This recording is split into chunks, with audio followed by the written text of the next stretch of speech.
Bifurize igitondo cyiza abakunzi ba Isango Star TV aho muri hose, aho mudukurikiye munyuze hose kuri Canal Plus, kuri Star Times, aho muciye no kuri www.isangostar.rawa ndetse n'abandi bose badukurikiye ku nkuta nkoranyambaga zacu. Reka mbifurize ibihe byiza ariko mbahe n'ikaze mu kiganiro bitabo n'amateka nkuko indanga kiganiro yabibabwiye. Nge rero ndi Germain Mucyo kibategurira kandi kibagezaho. Birumvikana ko hari imbaraga nyinshi n'abafatanyabikorwa batandukanye bamfasha kugira ngo iki kiganiro kibagereho. Ndashimira cyane kandi urugaga rw'abanditsi nibo mbavuga babafatanyabikorwa. Ikiganiro bitabo n'amateka rero murabimenyereye ko tuba dufite insanganyamatsiko zitandukanye turi buze kugarukaho, hanyuma ariko tuba turi kumwe n'abanditsi cyangwa abasomyi cyangwa bafite aho bahuriye n'ibitabo muri rusange kugira ngo tuganire ku nsanganyamatsiko ziba zitandukanye. Uyu munsi wa none rero ndaza kuba ndi kumwe n'abatumirwa banje. Insanganyamatsiko tuza kuganiraho iragaruka ku rubyiruko ahanini cyane cyane bo bato bakeneye kubyarira umusaruro igihugu. Insanganyamatsiko rero uyu munsi iragira uti ni uruhare ki urugaga rw'abanditsi mu Rwanda rugira mu gutoza abato kugirira umumaro u Rwanda ndetse na Afurika muri rusange. Abatumirwa rero turi kumwe muri rusange muri iki gitondo nabita inararibonye ariko nanabita abashakashatsi, nabita abarimu.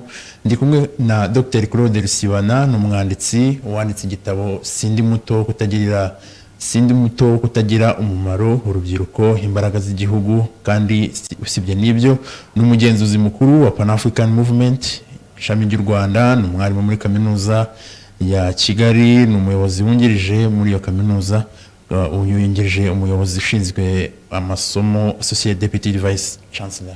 Ndi kumwe kandi na Madame Aline Mukantabana, nawe yabaye ku rugamba akiri mutoya. Uyu munsi wa none namwita inararibonye. Muri iki kiganiro rero tugiye kuganira urubyiruko rwifuza kumenya icyo rwakwiye kuba rukora kugira ngo rutavuga ngo twabaye bato batagira umumaro, ahubwo waba muto ukagira umumaro. Utereka mbaye ikaze mu kiganiro bitabo n'amateka. Murakoze. Nibyo koko dushobora kuvuga byinshi kuri iyi ngingo, ariko nanone reka tubanze twinjire mu kiganiro nkuko cyitwa ibitabo n'amateka. Namwe mufite uko mubibona umuco wo kwandika no gusoma mu Rwanda, mufite uko mubona. Dr nk'umushakashatsi ubona umuco wo kwandika no gusoma ibitabo mu Rwanda uhagaze cyane cyane mu rubyiruko? Murakoze cyane. Umuco wo kwandika no gusoma ibitabo navuga ko urimo gutangira gutera imbere, ariko amateka y'igihugu cyacu yaciye cyane muri byinshi byagiye bituma n'abantu benshi batumva yuko kwandika hari icyo bizabafasha. Twavuga ko ibibazo by'igihugu uyu munsi ni byinshi, hari byinshi leta y'ubumwe bw'abanyarwanda yakoze, ariko hari n'ibindi bibazo bigihari bikenewe kwandikwa kugira ngo abantu basome bumva ibyo ari byo, banagaragaze n'uburyo byakemuka. Mu Rwanda dufite abanditsi ntabwo ari benshi, ni bake cyane ugereranyije n'umubare w'abazi kwandika n'umubare w'abazi gusoma. N'ababizi batazi ko babizi. Burya kwandika twavuga ko ari n'impano mu zindi, kuko kwandika bifata umwanya munini. Ushobora kwandika utasomye. Kugira ngo wandike nuko ubanza gusoma. Kugira ngo usome nuko ubanza kumenya ndasoma iki, ibifitiye abandi akamaro nibihe. Burya uyu munsi rero nyuma ya jenoside yakorewe abatutsi, uburyo igihugu kigenda kiyubaka ni nako kigenda gishyira imbaraga mu kubaka ubushobozi bwa buri muntu wese, kugira ngo inzira y'iterambere igihugu kijyanamo twese tuyijyanemo twese, kandi buri wese ajyanyemo imbaraga ze zose. Uyu munsi rero kwandika ni iby'agaciro kenshi, kuko iyo wanditse uramenyesha, iyo wanditse ibyo wanditse birasigara undi akabyifashisha mu mirimo ya buri munsi. Iyo wanditse hari umuntu uba urimo kuburira kugira ngo ibyo arimo bishobora kuba bitandukanye n'ibyo ari bikenewe, ase nkaho abireka akurikire iyo nzira wamubwiye, kuko udasomye ntamenya aho agomba kugana, kuko ndetse n'utanditse ntamenya aho aganisha abandi kuko inyandiko ni ikintu gikomeye ariko by'umwihariko igitabo gikubiyemo inyandiko nyinshi zishobora gufasha abazikeneye kwizamura mu kwiteza imbere, ababikeneye guhindura imyumvire, ababikeneye bakabyifashisha no mu bindi bikorwa bitandukanye bihindura imibereho yabo na societe muri rusange. Madame, uyu munsi mwabaye ku rugamba mukiri batoya, nivuga urugamba ubwo abanyarwanda badukurikiye barumva urugamba rwo kubohora igihugu, sibyo ko n'abanyamahanga bamaze kubimenya. Mwabaye mukiri batoya musoma n'ibitabo, hari ahantu mushobora kubihuriza mukavuga muti birakwiye, birashoboka ko waba muto ukagirira igihugu cyawe umumaro bitewe n'ibihe wowe wabayemo. Ibyo bintu muri iki gihe turimo mwabihuza mute? Twabihuza, reka mpere no ku byo Dr. Claude avuze. Kuba muto, sindi muto wo kutagira umumaro. Icyo gihe natwe twari bato, ariko gusoma kuri twe byari intwaro y'ubumenyi, intwaro yo gusesengura, intwaro yo gutekereza. Ibyo nabivuga rero ko byaje gutuma dukunda n'igihugu, tukanakitangira, tukagera aho buri munyarwanda wese ubu atuje atekanye. Twasomaga rero n'andi mateka y'abandi banditsi ba Afurika, ibitabo bya ba Nyerere banditse, ibitabo bya ba Sankara. Si mwabikuraga hehe icyo gihe? Birumvikana ko ntabwo logistique zari zoroshye kugira ngo ibintu bibagereho, ibitabo bibagereho, mwabikuraga hehe? Ibyo bitabo twarabibonaga kuko natwe ubwacu twaranandikaga.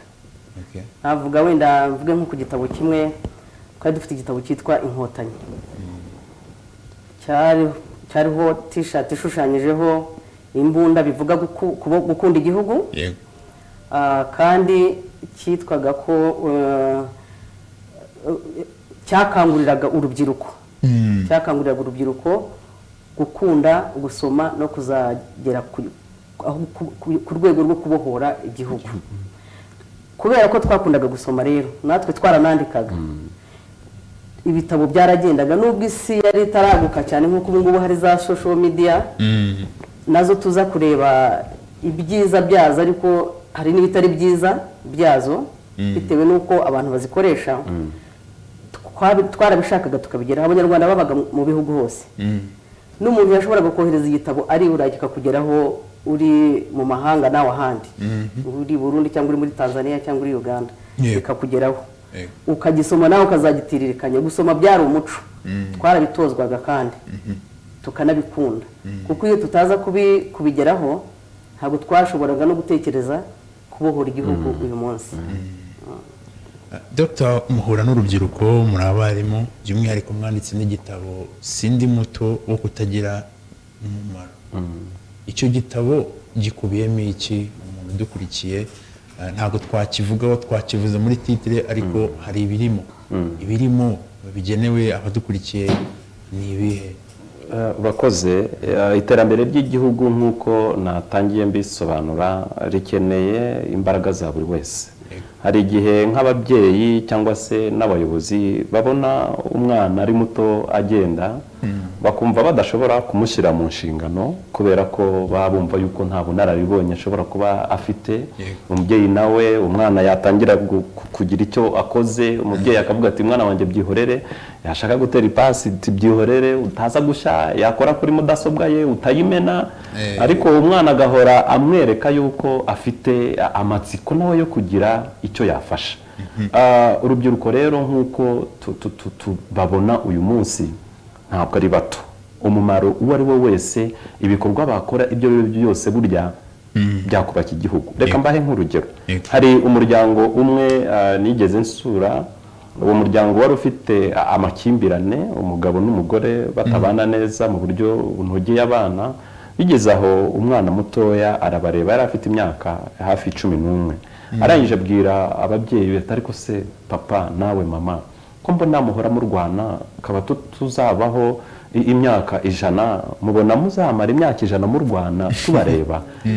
Ko mbona mu Rwanda tudashoboye no kubakiza, murarwana tukiruka tukajya kubwira masenge akaza akabakiza mubona twebwe tuzakura dute kandi umwanya wanyu muta mu kurwana.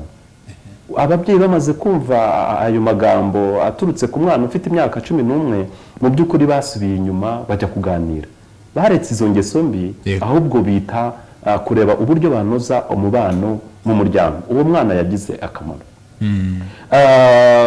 Abandi bana bagize akamaro sinavuga ko bari abana bato cyane, ariko twese turabiza amateka y'igihugu cyacu nk'uko mugenzi wanjye yabivuze. Yagiye ku rugamba rwo kubohora igihugu yari mutoya, ahantu yabikuye ni kwa kundi kumva yuko atari muto.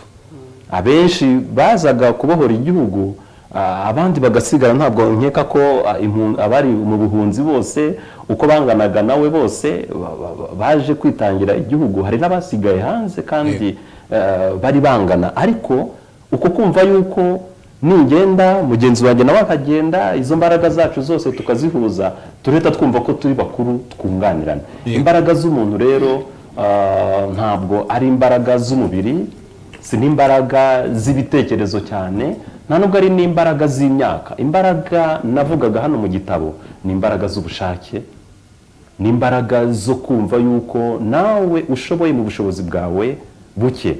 N'abantu bakuru nabo bashobora kuba bagaragara nk'aho bakiri bato, kubera ko iyo commitment nuko gukunda igihugu ntabwo bagifite, nuko kwitanga ntabwo bagifite. Uwo muntu rero ntabwo bamwita ko ari mukuru, aracyari muto.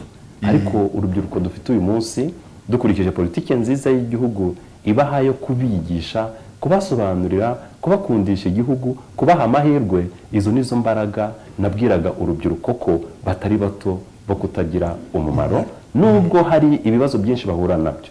Muri iki gitabo rero gifite ibice 6, kiragaragaza amateka yaranze urubyiruko mbere ya Jenoside yakorewe Abatutsi.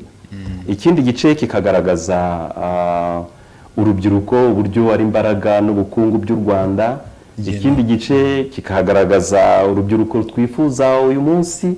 Ikindi gice kikagaragaza ibibazo urubyiruko rufite uyu munsi n'uburyo byakemuka. Burya kubwira ibibazo urubyiruko ntubereke n'uburyo n'icyo bakora kugira ngo ibyo bibazo bikumirwe cyangwa se biranduke burundu, ntacyo bamariye. Ikindi turagaragaza amahirwe leta y'ubumwe bw'Abanyarwanda yahaye urubyiruko mu kwiteza imbere no gukomeza kuba abayobozi muri 2050.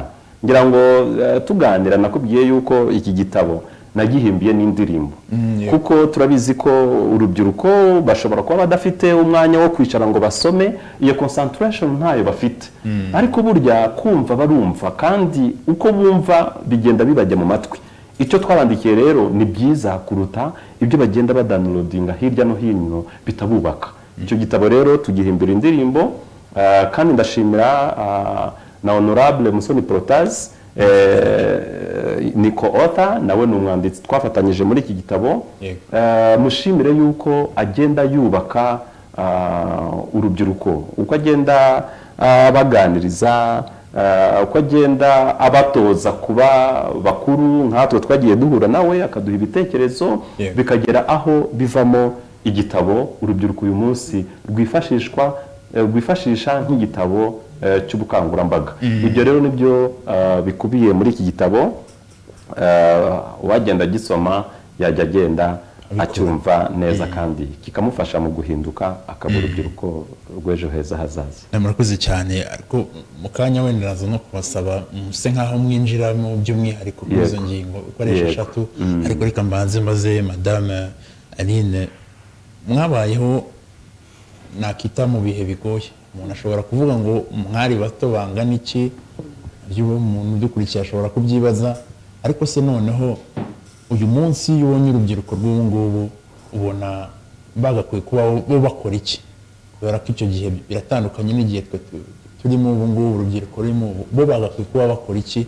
Ariko ubwo nanone urisanisha tubwire wari muto bingana iki, wari muto myaka ingahe niba bishoboka, ibyo byose bitubwire, hanyuma use nk'uduhuriza n'iki gihe noneho abadukurikiye mu maramatsiko n'uko ubibona.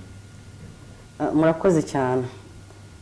Wenda umbaje uti wari muto bingana iki, nari muto ariko wujuje imyaka nanone yo kuba naharanira igihugu cyanjye kuko ntabwo twavuga ngo umuntu yari muto binyuranyije n'amategeko. Twari bato mu myaka ariko nanone dufite imyaka y'ubukure yo guharanira igihugu cyacu. Icyo wavuga umbwira rero umbaza ku rubyiruko nasanisha n'urubyiruko rw'ubu, twagiraga indangagaciro tugenderaho, indangagaciro zirimo gukunda igihugu, indangagaciro zirimo imitekerereze ishingiye ku migabo n'imigambi yo kuzabona igihugu, indangagaciro irimo patriotism, irimo kwitangira n'igihugu, kugera aho twitangira igihugu. Mbisanishije rero nabubu urubyiruko rw'ubu nk'uko Claude yabivuze, Dr. Claude yabivuze, ntabwo basoma tuvugishije ukuri. Ariko nanone natwe nk'ababyeyi ntabwo tugira umwanya wo kubibatoza.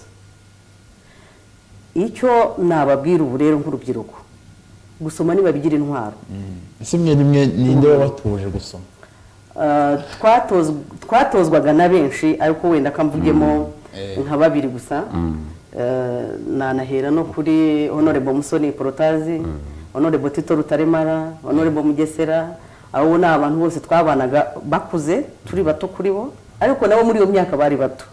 Ntugire ngo nabo bari bakuze cyane nk'uko babona ubu ngubu. Nabo bari bato, badutozaga rero gusoma, cyane cyane ko twebwe twajyaga gusoma byari turu ya mobilization, aho twajyaga hirya no hino gukangurira abanyarwanda urugamba rwo kubohora igihugu cyacu. Sinarondora abadutozaga bose, ni bamwe mu bo mvuze ariko hari n'abandi. Twigire ku bubu rero.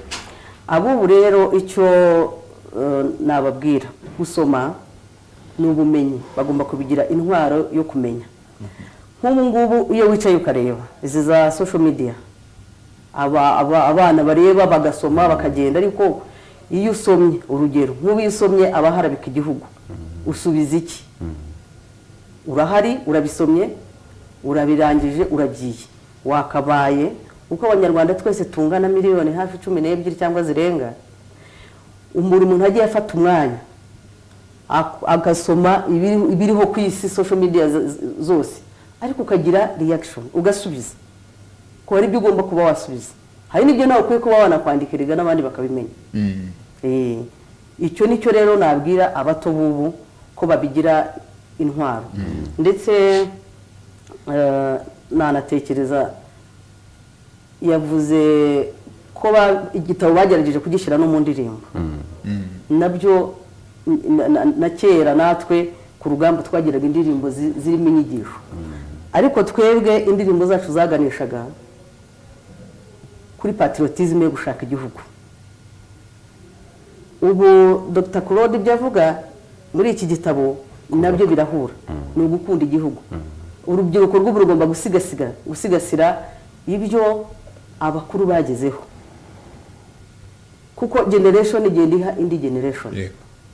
Ni ukuvuga rero ngo ubu icyo twakagombye gukora, niba twahera mu mudugudu dushyiraho amarushanwa yo gusoma, niba twahera mu murenge dushyiraho amarushanwa yo gusoma, ariko hari ikintu gikwiye kubaho cy'inyigisho gitoza abato gusoma.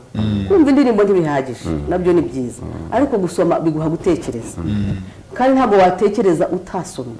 Ni intwaro y'ubwenge, gusoma no gucura ubwenge. Nicyo rero twakundisha abato, bakabigira nabo intwaro yabo yo kugira ngo bakomeze basigasire n'ibyagezweho. Wenda mvuze n'ikindi, ubu ngubu iyo ureba uko imyaka igenda isimburana, twe turiho turanakura.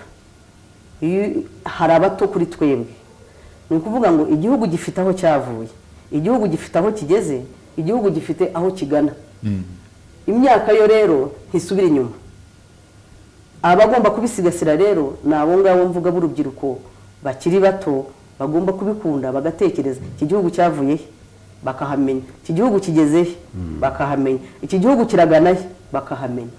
Ntabwo rero ibyo bashobora kubigeraho batasomye. Ntabwo ndi umwanditsi ariko nkunda gusoma, ndabona bisoma ko nabitojwe. Bagomba nabo gukunda gusoma bigamije kumenya.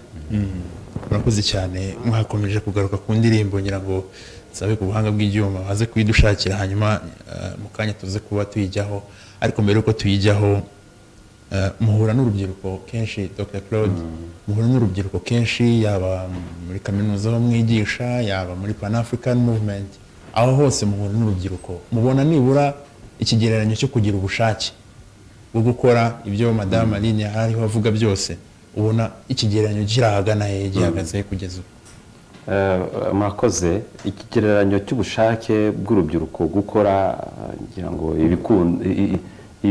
byabafasha gutera imbere no gukunda igihugu navuga ko ntabwo navuga ko ari kibi ni cyiza ariko amahirwe bafite uyu munsi nuko byose byubatswe bakiri bato bafite n'ababyubatse ababyeyi babo kandi bakiriho hari abakiriho ariko hari n'urubyiruko uyu munsi rufite n'ishyaka rinini rikomeye ryo gusigasira ibyagezweho kubera ko iki gihugu bakiburiyemo ababyeyi n'abavandimwe bakumva yuko nta kintu icyo ari cyo cyose gishobora gutuma bongera gusubira muri ya mateka imyumvire y'urubyiruko rero navuga ko ari myiza mu kubaka igihugu ariko icyo bishimira nk'uko mpura nabo kenshi mu buhunzi urubyiruko rwiswe amazina atandukanye aho bari bari mu gihugu nabo bahabwa andi mazina bikurikije ibikorwa bakoraga reka byibuze n'abadukurikiye mbibutse nk'abari muri Kongo bitwaga Inyangarwanda ndabivuga kuko nabibayemo abari mu Rwanda bagize uruhare rwo gucamo ibicurubyiruko bakarutoza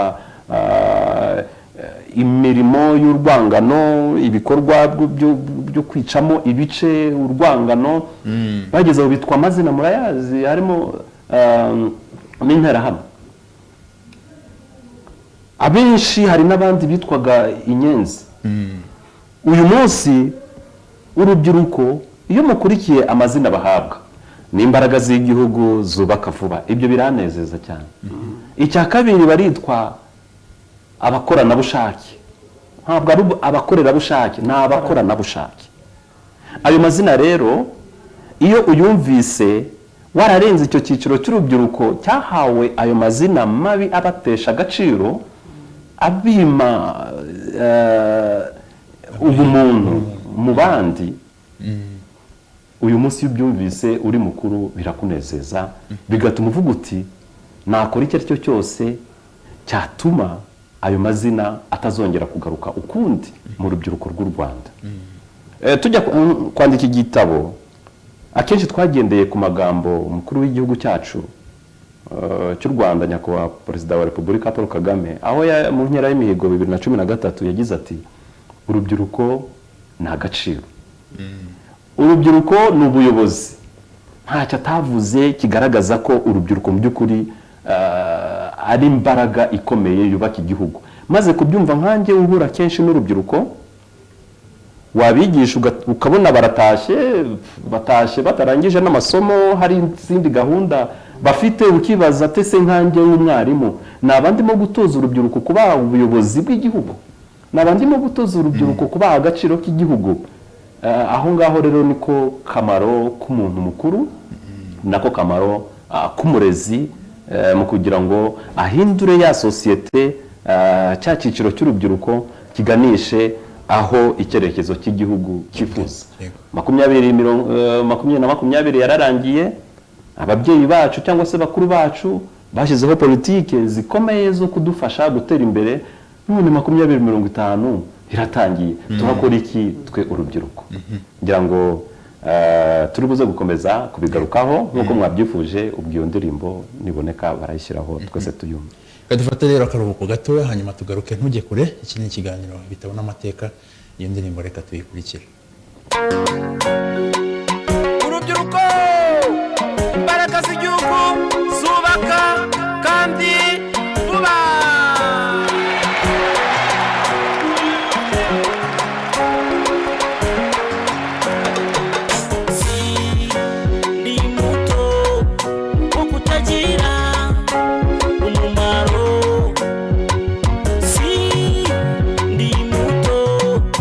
utagira umumaro. Igihugu cyanjye uranyeneye, umuryango wanjye uranyeneye, imbaraga z'urubyiruko ni inkingi y'iterambere ry'u Rwanda. Igihugu cyanjye uranyeneye, umuryango wanjye uranyeneye, imbaraga z'urubyiruko ni inkingi y'iterambere ry'u Rwanda. Urubyiruko rw'u Rwanda tumenye ko kuba umugabo atari ukuzura inzira, oya si ukuzura inzira, ahubwo ubugabo ni mu mutwe. Nawe wahiga kandi ukesa imihigo, wakubaka umuhanda cyangwa se ukubaka uruganda, ukaba utanze umuganda wo kubaka igihugu. Burya kugira umumaro ntibisaba imyaka myinshi, ntibisaba amashuri igihe kinini cyangwa se amafaranga, ntibisaba ubwenge bwinshi, birasaba kwitanga, birasaba ubushake, gutinyuka ndetse no gukunda u Rwanda. Bitwe mbaraga z'u Rwanda tuzarwubaka, bitwe bw'ejo hazaza tuzarurinda, twifatanyirize hamwe u Rwanda ruhinduke paradiso. Ndi muto wo kutagira umumaro, ndi muto oya mama kutagira umumaro. Igihugu cyanjye uranyeneye, umuryango wanjye uranyeneye, imbaraga z'urubyiruko ni inkingi y'iterambere ry'u Rwanda. Igihugu cyanjye uranyeneye, umuryango wanjye uranyeneye, imbaraga z'urubyiruko ni inkingi y'iterambere ry'u Rwanda. Igihugu gikeneye urubyiruko rutekereza, rufite icyo rukora kandi cyubaka u Rwanda. Igihugu gikeneye urubyiruko rufite intego, rukorera hamwe rudacika intege. Yega nawe utabizi ko kuva mu mateka ya kera urubyiruko rutagiraga ijambo, nta mwana washakaga kwiga ngo bibone atari uw'umutegetsi. Ariko noneho turaganje burezi kuri bose kandi hose twasubijwe ijambo. Ariko noneho turaganje twahawe agaciro, none ubu dufite ijambo. Ndi muto wo kutagira umumaro, ndi muto oya mama kutagira umumaro. Igihugu cyanjye uranyeneye, umuryango wanjye uranyeneye, imbaraga z'urubyiruko ni inkingi y'iterambere ry'u Rwanda. Igihugu cyanjye uranyeneye, umuryango wanjye uranyeneye, imbaraga z'urubyiruko ni inkingi y'iterambere ry'u Rwanda. Twahawe ijambo, amacakubiri yaracitse, dukomere ku muco wa kirazira n'indangagaciro. Reka twigire ku buyobozi bwiza dufite, tuzaba abayobozi beza b'ejo hazaza. Reka twongere vitesi mu bikorwa, tuzese imihigo, dukomeze kuba indashyikirwa iwacu mu mihigo. Duharanire ko u Rwanda rwacu ruhora kuri table d'honneur. Iteka aho uzajya uyibona jya wibaza ngo ariko kugiye ntari kuri table d'honneur. Twigiyemo byinshi cyane, none ubu dutangiye 2050. Reka twubakire ku buyobozi dufite, twubake 2050. Ndi muto wo kutagira umumaro, ndi muto oya mama kutagira umumaro. Igihugu cyanjye uranyeneye, umuryango wanjye uranyeneye, imbaraga z'urubyiruko ni inkingi y'iterambere ry'u Rwanda. Igihugu cyanjye uranyeneye, umuryango wanjye uranyeneye, imbaraga z'urubyiruko ni inkingi y'iterambere ry'u Rwanda. Urubyiruko rw'u Rwanda tugomba kugerageza gukoresha amahirwe twahawe n'ubuyobozi bwiza dufite, tukiremamo imbaraga n'icyizere. Ntituzatsindwe kugaragaza icyo dushoboye, ahubwo tuzagerageze gutsinda ibitubangamiye. Si byiza kwiyemeza ibirenze ubushobozi dufite ngo dukore iciriritse, ariko nanone kwiremamo ubushobozi nizo mbaraga zo gukora cyane, kandi ibi bituma dutanga umusaruro ushimishije, tugakomeza kuba ibihangange n'urugero rwiza ku bandi. Aho tuzakubaka, tuzarurinda, imbaraga z'urubyiruko ni inkingi y'iterambere ry'u Rwanda.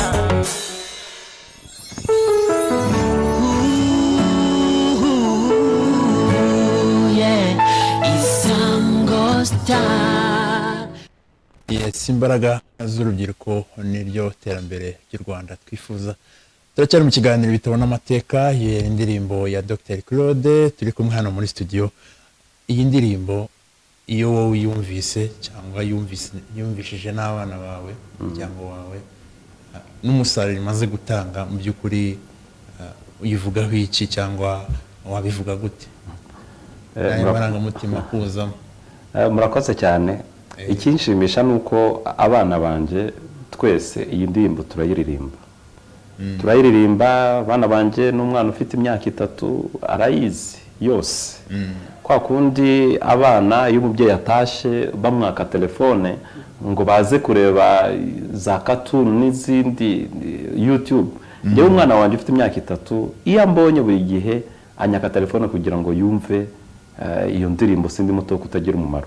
Barabona n'uburyo icuranze mu buryo bw'injyana y'urubyiruko irimo no kubyina.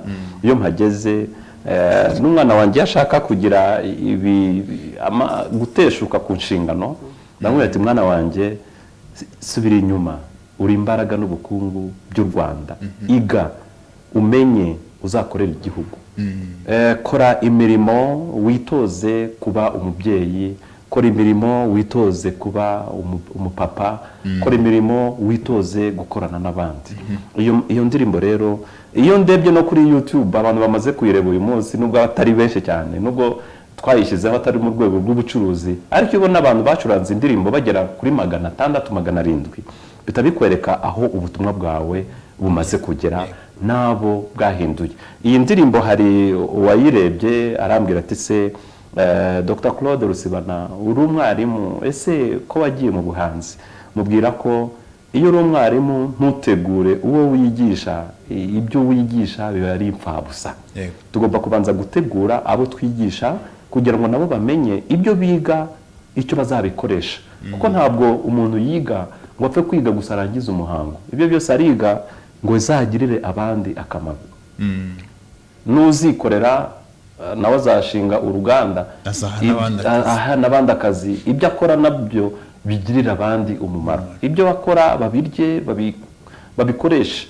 Uko rero kumva yuko nahimbye indirimbo iri mu gitabo byanyeretse yuko mfite n'izindi mpano nshobora gukora zahindura abantu benshi, uretse kwigisha gusa no kwandika ibitabo. Igitabo turaje tukigarukeho mu kanya, ariko madame nange indirimbo mwayibonye, nubuhe butumwa wowe ubona wakuramo cyane cyane wagira n'ababyeyi badukurikiye uyu munsi? Iyi ndirimbo irimo inyigisho, irimo inyigisho zikomeye. Mpamya ko umuntu wese uyumvise, wese n'urubyiruko n'umukuru, umuntu wese uyumvise hari icyo yigamo, hari icyo yumvamo, hari icyo atekerezamo. Kandi nk'uko Dr yabivuze, iranabyinitse. Uwo ari we wese yayiceza, kandi ukunda indirimbo yumva uyiceza birushaho no kuyitekerezaho ukanayimenya. Ahubwo mbonereho no kumusaba aze kuturangira naho ibi bitabo tubikura, kuko nk'ubu hari nk'igitabo ngiye kurangiza gusoma, Igihango n'Inkotanyi, cyanditswe n'umwanditsi witwa Richard. Kiriya gitabo kirongera kikansubizamo kumva ntekereje bushya, bimwe mba mbizi, urumva ni Igihango n'Inkotanyi, ariko iyo ubisomye na n'ubu urongera ugatekereza, ugatekereza uti okay, n'ubu hari ibyo twakongera tukageraho birenze aho twari turi ubu ngubu. So gusoma rero impamvu nanatangiye mvuga ko ari intwaro y'ubumenyi. Ibi bitabo dukeneye rwose kubisoma, kuko iyo usomye urongera ugatekereza, ukiyibutsa, ukareba naho ushaka kugana. Yego, birumvikana. igitabo turagifite hano nonaha iyo wagiye kukimurika bagerageza uburyo bakaptira umuntu uzagisoma ku buryo nawe yumva koko atewe ishema cyangwa afite n'ubushake bwo kukigura. Ducire ku mayange ibirimo hanyuma ibice bigiye birimo, ushobora no kutubwira kimwe mu bice birimo wumva byagira umumaro uyu munsi wa none udukurikiye, nibura akatahana icyo kintu, niba akavuga ngo iki gitabo nzagishaka kubera ako kantu nakita umunyu. Okay.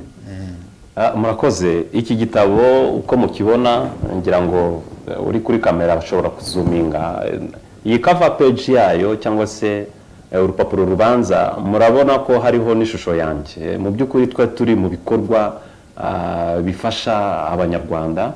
Ahangaha twe turi mu muganda n'abanyeshuri nigishaga. Uyu munsi ntabwo urubyiruko rwakumva ko ruri mu ishuri ko umumaro wabo ari ukwiga gusa. Oya, hari umukecuru mu murenge wa Gahanga mu karere ka Kicukiro yari amaze igihe adafite inzu yo kubamo.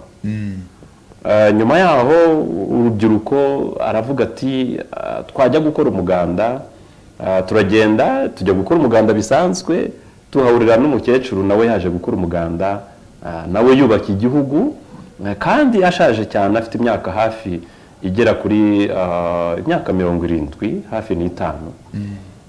Hanyuma ariko yari afite ubutaka, aravuga ati natekereje kuzagurisha ngo ngende njye gushaka ahandi, ariko ubutaka ni gakondo sinshaka kubuvamo.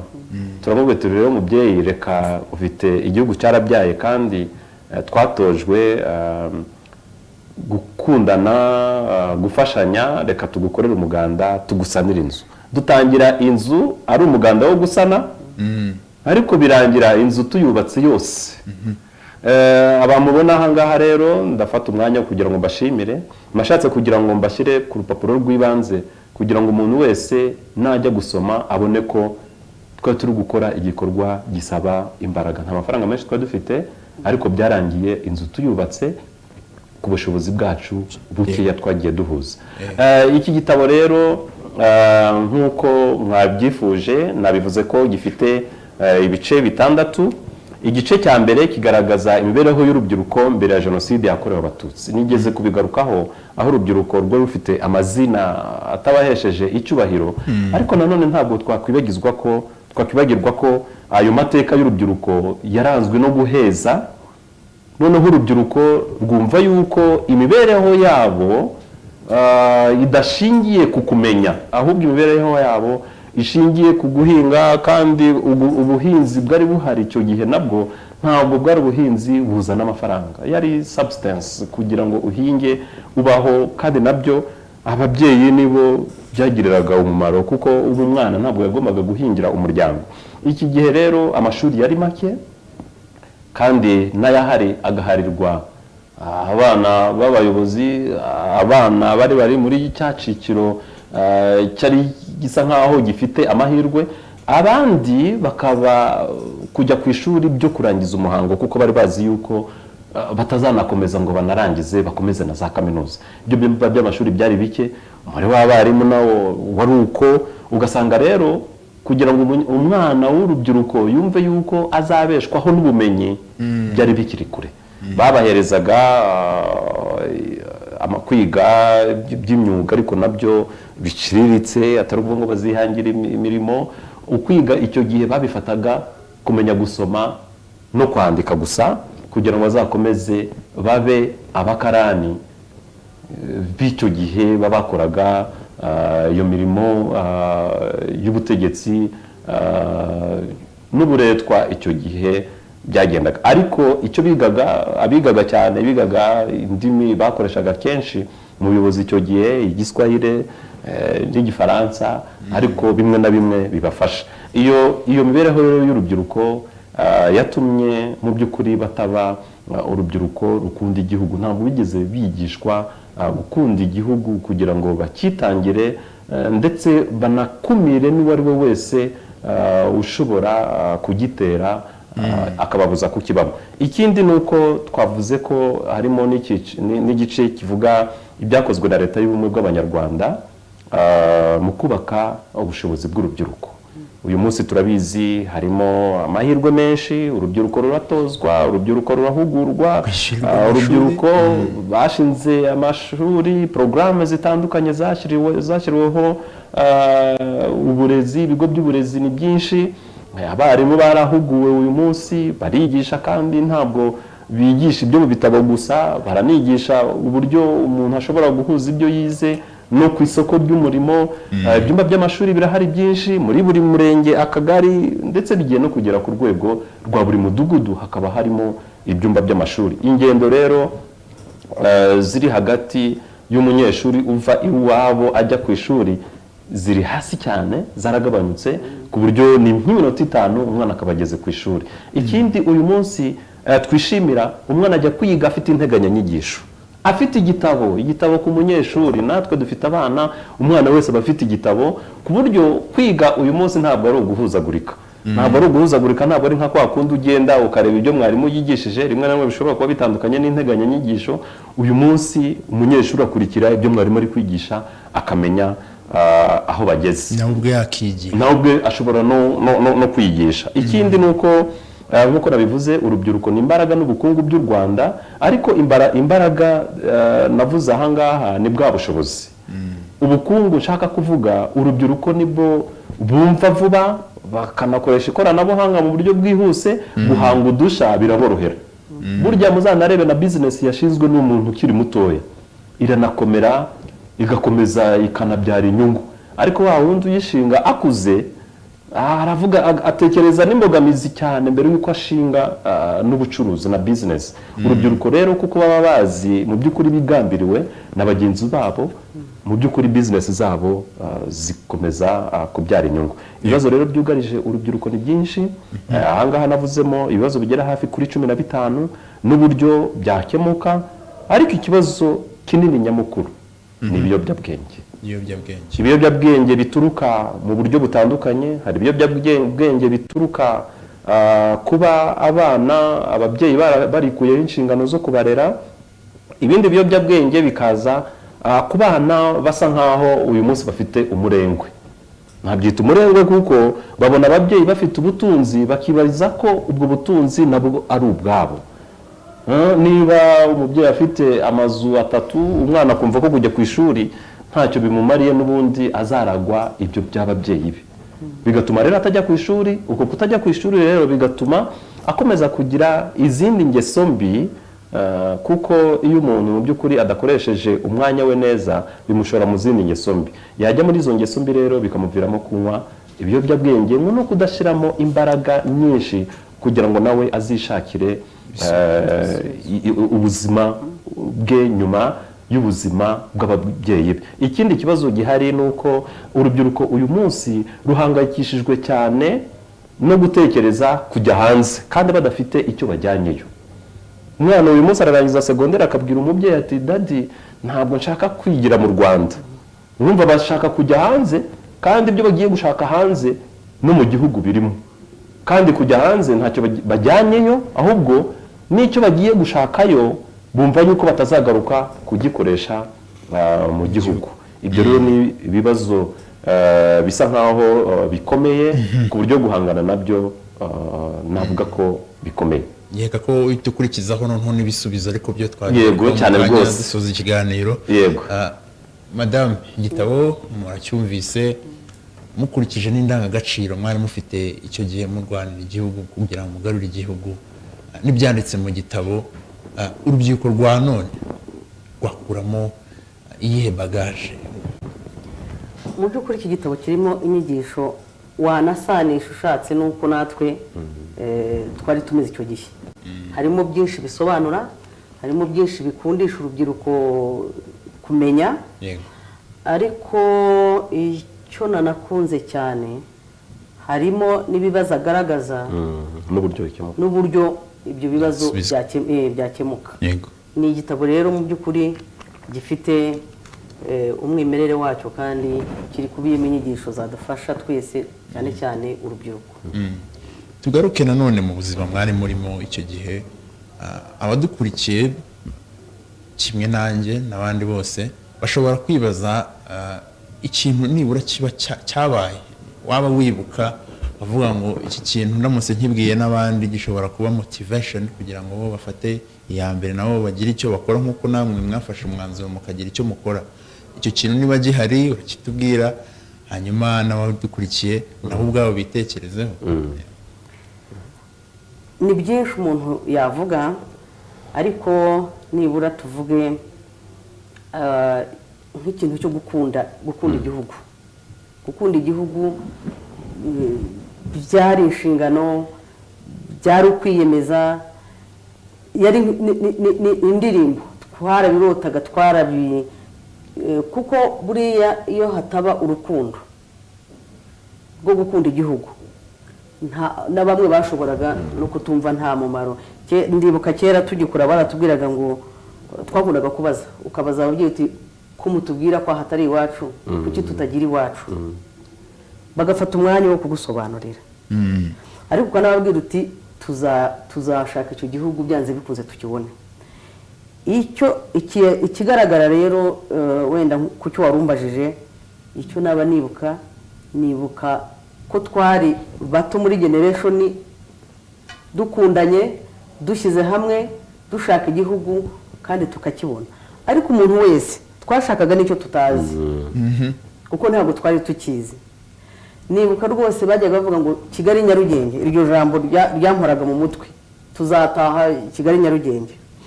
Ukumva kuzagerayo ukahareba niyo washaka ugapfa ariko wahageze. Ikindi kandi nk'uko nabikubwiye urugamba ni ukwiyemeza. Muratabara siko mutabaruka mwese, muratabara hakabamo n'inkomere. Ariko izo nkomere zakomeretse zageze ku cyo zashakaga. Igihugu rero kubera ko nacyo twashakaga, ubwo ndagaruka ku gisubizo cyawe cyo kumbaza uti icyo waba wibuka. Icyo nibuka nuko inzira zose twagombaga kunyuramo kugira ngo tugere mu kubohora igihugu twazinyuzemo ziruhanyije, ariko icyo twashakaga ni iki gihugu kandi turimo. Murakoze cyane. Mu gitabo harimo n'ibisubizo. Icyo gihe bo bashakaga igihugu, ariko uyu munsi wagaragaje ibibazo bifite n'ibisubizo umuntu ashobora kugenderaho kugira ngo nibura yubake igihugu nawe ubwe yubake. Ibyo bisubizo urumva ko nabo bacaga mu nzira z'inzitane, cyangwa byakunda mu gushaka ibisubizo naho haraza kuzamo amagorane, ariko ibisubizo birabibihe, inzira zirabizihe, tugana no ku musozo. Murakoze. Ababohoye igihugu, ikibazo cyari gihari nuko bari impunzi, bameneshejwe igihugu cyabo, babura uburenganzira aho bari, bumva yuko bagomba guharanira gukomeza kwitwa umunyarwanda, bagahabwa uburenganzira muri icyo gihugu. Uyu munsi rero ibibazo bihari byugarije urubyiruko ni ugukomeza iyo nzira yo kwibohora. Ibibazo bihari ni ubukene, kandi ntabwo tugomba kubabazwa ko turi abakene. Niba urubyiruko ruvuga ngo ubushomeri ni hafi 18% by'urubyiruko, twagombye guhita dutekereza twakora iki. Inzira ya mbere yo kurwanya ubushomeri ni ukugira ubumenyi kandi ukabukoresha. Iya kabiri yo kurwanya ubushomeri ni ugutegura umushinga.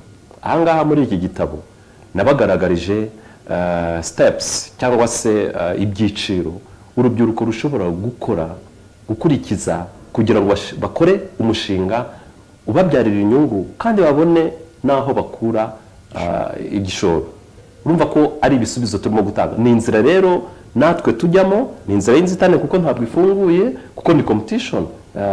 Abantu bose bagomba kubiharanira, bagomba guhatana kugira ngo bagere kuri icyo bifuza, bahangira imirimo. Ikindi rero twavuga nuko tugomba gukunda u Rwanda n'abagituye. Burya ntushobora kuvuga ngo wateye imbere wanga abo muri kumwe, kuko abo wanga nibo bazakugurira abo wanga nibo bazakwigisha, abo ushobora kuvuga ngo watandukana nabo nibo bazaharura n'inzira uzanyuramo.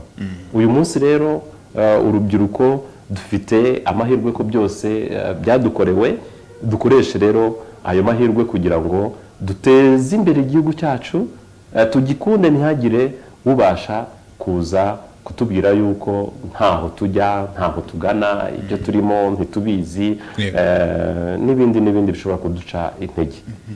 Murakoze cyane madame. Tugana ku musozo, uyu munsi wabafata akabasubiza mu bihe mwari murimo murwanira igihugu, mukirwanira ngo mukigarure, ukareba niba nabyita ikosa cyangwa amasomo, reka mbyita isomo ushobora no guha umwana wawe iki gihe, uvuga ngo mwana wanjye ibi ntabwo nabikoze ariko ni isomo, wowe binkorere gutya, raporo ya experience, icyo kintu cyaba ikihe, bibe n'ubutumwa bw'uyu munsi.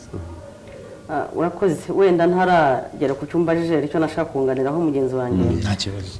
Ntabwo ikibazo cyari cyo gukemura ikibazo cy'ubuhunzi gusa, harimo no kurengera abarenganaga kandi bari mu gihugu, kuko habagaho ubusumbane, twese turabizi, hari abigaga n'abatarigaga, hari abaziraga uko bavutse, ibyo byose byari intego yacu. Harimo ubukene bukabije, harimo ubukene, harimo ubujiji, hari byinshi bigomba gucika. Ubwo rero twakemuraga ikibazo cy'abanyarwanda bari hanze, ariko dushaka no kurenganura n'abarenganiraga mu gihugu kandi bakirimo. Ku cyo warumbajije rero, icyo nasozerezaho, reka nsoze mvuga ngo buri munsi nyakubahwa Perezida wa Repubulika arabivuga, arabitwigisha, arabitwibutsa. Reka nsoze mvuga ngo igihugu ndacyabivuga gifite aho cyavuye, gifite aho kigeze, ariko gifite aho kigana. Aho kigana rero niho dushaka ko urubyiruko rumenya, kuko nibo Rwanda rw'ejo, niko dukunda no kubyita, niyo maboko y'ejo. Kugira ngo rero babigereho nuko bafata turu zose, ari ibitabo byabayeho, ari ibyo bumva, ari izo ndirimbo twavugaga, bakabifata byose bakabigira ibyabo, ariko baganisha ku iterambere ry'igihugu cyacu nk'u Rwanda rw'ejo. Nshuti bakunze b'ikiganiro Ibitabo n'Amateka, turiho turagana ku musozo. Nkeka ko amasomo menshi mwayakuyemo, niba utanayakuyemo witekerezeho, kandi nkwifurize nanone kugira icyo ukura muri iki kiganiro. Njyewe rero wabagezagaho iki kiganiro ndi Germain Mucyo, ntabwo narindi njyenyine, narindi kumwe n'abaganizi kuri kamera ndetse na Fils Kirenga kuri tekinike. Abayoboye ibiganiro bose, abakozi ba Isango Star batuma byose bikunda kubageraho, ibiganiro ndetse n'amakuru tubagezaho bose. Reka mukomeze mugume wikurikirane ikiganiro Ibitabo n'Amateka, byo nakagaruka, ambifurize kandi kujijuka, mugasobanukirwa, ariko byose mugakunda kwandika ndetse no gusoma. Mugire ibihe